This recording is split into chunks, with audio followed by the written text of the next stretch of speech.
कैसे हो फ्रेंड्स।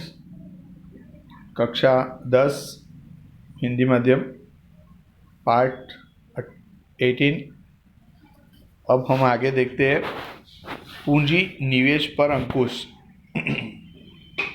अनावश्यक और मौत शौक की वस्तुओं के पीछे पूंजी निवेश घटे, इसके लिए लाइसेंस या परवाना माने अनुमति पद्धति लागू करती है और उत्पादकीय स्वरूप के कृषि उत्पादन और औद्योगिक उत्पादन बढ़े, ऐसे पूंजी निवेश को प्रोत्साहन देती है। शक्ताकीय पूंजी निवेश घटे, आवश्यक वस्तुओं का उत्पादन बढ़े, उत्पादन शक्ति बढ़े, ऐसे प्रोत्साहक कदम उठाने चाहिए। ब्याज की दर बढ़ाकर बचत वृत्ति को उत्तेजित करें, पूंजी सर्जन बढ़े, ऐसे प्रयत्न करने पड़ेंगे। आगे मूल्य नियंत्रण और मात्रा नियंत्रण। सार्वजनिक वितरण व्यवस्था द्वारा मूल्य वृद्धि पर अंकुश रखने की व्यूहरचना का एक कदम सार्वजनिक वितरण व्यवस्था पीडीएस है, जो भारत में 1977 से लागू की गई, जिसका उद्देश्य समाज के निम्न आय समूह को और गरीबी रेखा के नीचे जीने वाले बीपीएल और गरीबी रेखा के ऊपर कम आय वाले लोगों को आवश्यक चीज वस्तुएं उचित मूल्य की दुकानें ईपीडब्ल्यूएस द्वारा उपलब्ध करवाया जाता है। वर्तमान में देश में लगभग 4.92 लाख उचित मूल्य की दुकानें ईपीडब्ल्यूएस के है। इन दुकानों में बिकने वाली वस्तुओं का भाव खुले बाजार की अपेक्षा कम होता है। वास्तविक भाव और सार्वजनिक वितरण के बाजार के भाव का अंतर सरकार चुकाती है। इस रकम को सब्सिडी कहते हैं।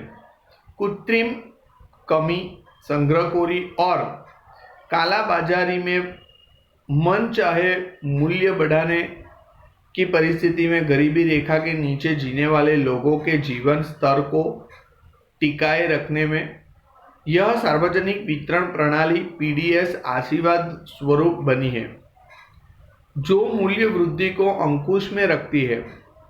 इन व्यवस्था की सफलता का आधार अनाज वितरण और वितरण की व्यवस्था के लिए कुशल और कार्यक्षम प्रशासनिक तंत्र, पारदर्शी प्रशासन और प्रामाणिक दुकानों पर होता है। मूल्य निर्धारण तंत्र। संग्रहखोरी, सट्टाखोरी को नियंत्रण में लाने के लिए आवश्यक वस्तुओं के मूल्य को उचित स्तर पर टिकाए रखने के लिए तथा यह बाजार में आसानी से मिलती रहे, इसके लिए सरकार आवश्यक चीजवस्तुओं के मूल्य निर्धारण का कार्य करती है। व्यापारियों से उसी निर्धारित मूल्य पर बाजार में वस्तु बेचने का आग्रह करती है। सरकार मूल्य स्तर को स्थिर रखने के लिए आवश्यक चीजवस्तुओं धारा 1955 अमल में लाई है, जो व्यापारी सरकार द्वारा निर्धारित मूल्य के आधार पर अपना माल सामान नहीं बेचती, उनके विरुद्ध इस धारा के आधार पर कार्यवाही करके दंड दिया जाता है। संग्रहखोरों, कालाबाजारी, सट्टाखोरियों के विरुद्ध अभियान स्वरूप prevention of anti social activity act PASA means के पासा के अधीन आवश्यकता पड़े तो कानूनी रूप से गिरफ्तारी भी की जा सकती है। मूल्य वृद्धि को रोकने के लिए व्यापारियों के गोदामों में रखी चीज वस्तुओं के जत्थे का नियमन, चेकिंग, स्टॉक पत्रक, भाव पत्रक को पेश करने संबंधी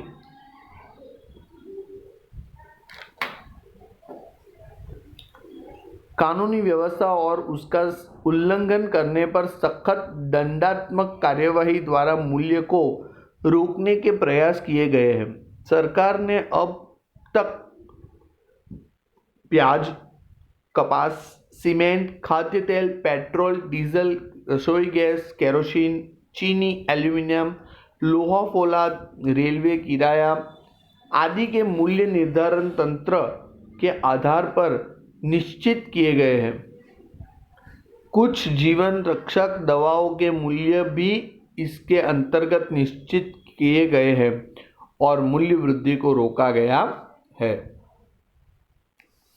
इन प्रकार मूल्य वृद्धि को रोकने के उपाय एक दूसरे से स्वतंत्र हैं, अलग नहीं, परंतु परस्पर आधारित है, जिससे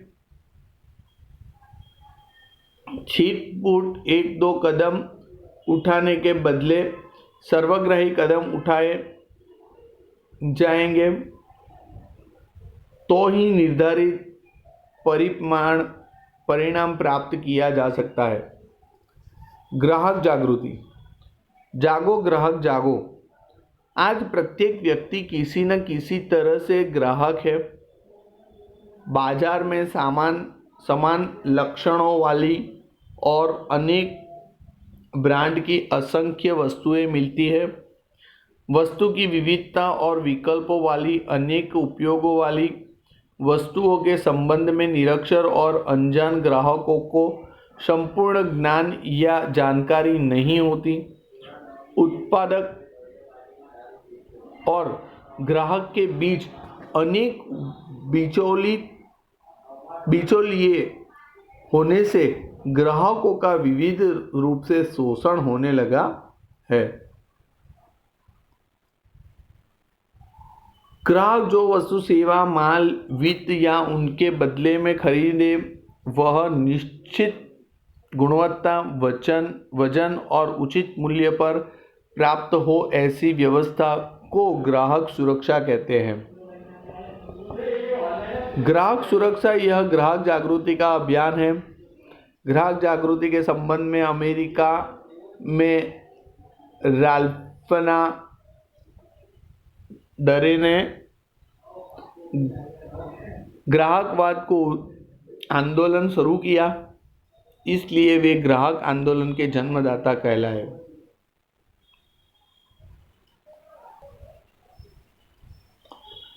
आगे देखते हैं ग्राहक का विविध प्रकार से होने वाला शोषण। उत्पादकों या व्यापारियों द्वारा ग्राहकों का विविध प्रकार से शोषण होता है, जो निम्न अनुसार है। ग्राहकों को पैकिंग पर लिखे से कम वजन देकर, हल्की कमी युक्त या नकली वस्तु, माल या सेवा देकर, छपी हुई कीमत से अधिक कीमत वसूल कर ग्राहक के स्वास्थ्य को हानि हो, ऐसी मिलावट वस्तुओं की बिक्री करके बिक्री के बाद असंतोषजनक सेवाएं, निर्धारित शर्तों का मापदंड के अनुसार निर्माण कार्य, चीज वस्तुओं और सेवाओं की पूर्ति न करके बैंक, बीमा, टेलीफोन, डॉक्टरी सेवा या सेवा में लापरवाही युक्त व्यवहार, ग्राहक के साथ दुर्व्यवहार या मानहानि हो,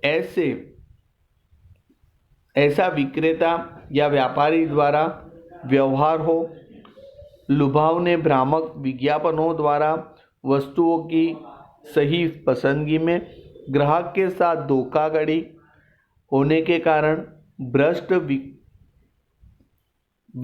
विक्रय द्वारा वस्तु का विक्रय, जिससे ग्राहकों को शारीरिक और मानसिक नुकसान भोगना पड़े। इस प्रकार के नकली माल सामान बेचकर तथा कृत्रिम कमी उत्पन्न करके अपूर्ण जानकारी देकर ग्राहक का शोषण होता है। ग्राहक शोषण के कारण। ग्राहक का शोषण निम्नानुसार विविध कारणों से होता है। पहली बात है ग्राहक स्वयं जवाबदार।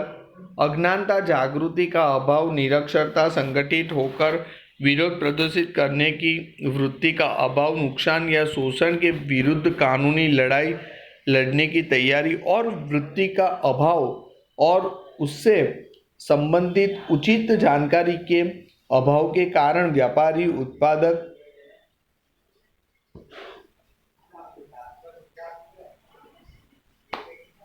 नियोजकों द्वारा ग्राहकों का विविध प्रकार से शोषण करके उनका अनुचित लाभ उठाया जाता है।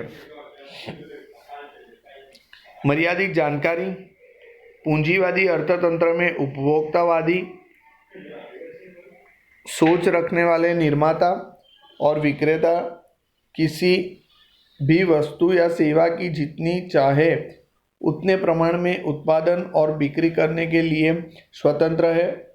उसके उत्पादन के मापदंडों, मूल्यों और गुणवत्ता नियमन के संबंध में कोई विशेष नियम नहीं है और यहाँ है वहाँ सख्त नियमों का पालन नहीं होता। ऐसी परिस्थिति में ग्राहकों को चीज वस्तुओं के उपयोग संबंधी सही जानकारी, सूचना या ज्ञान का अभाव, वस्तु के उपभोग संबंधी सही प्रशिक्षण न मिलने के कारण गुणवत्ता की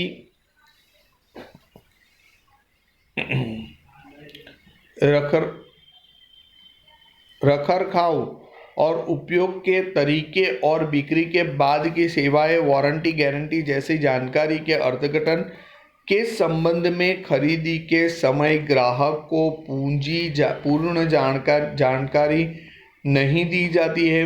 इस प्रकार मर्यादित जानकारी मिलने के कारण ग्राहक सही खरीदी में समझदारी के अभाव से भूल कर बैठता है। मर्यादित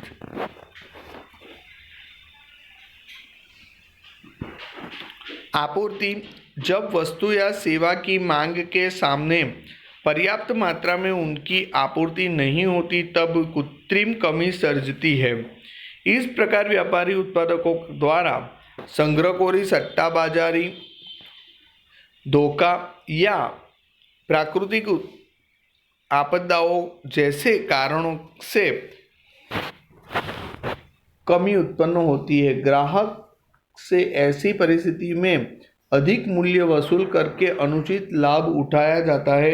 इस प्रकार बाजार में वस्तुओं की पर्याप्त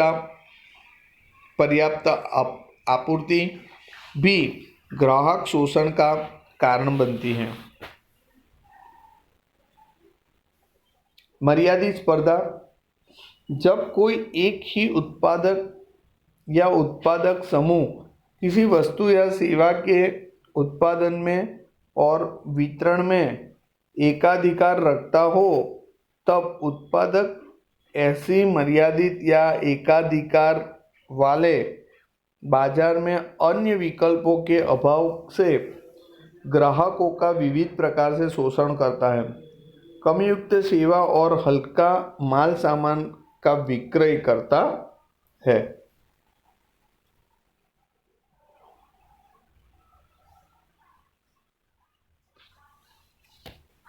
आज के लिए हम इतना ही देखेंगे। Thank you.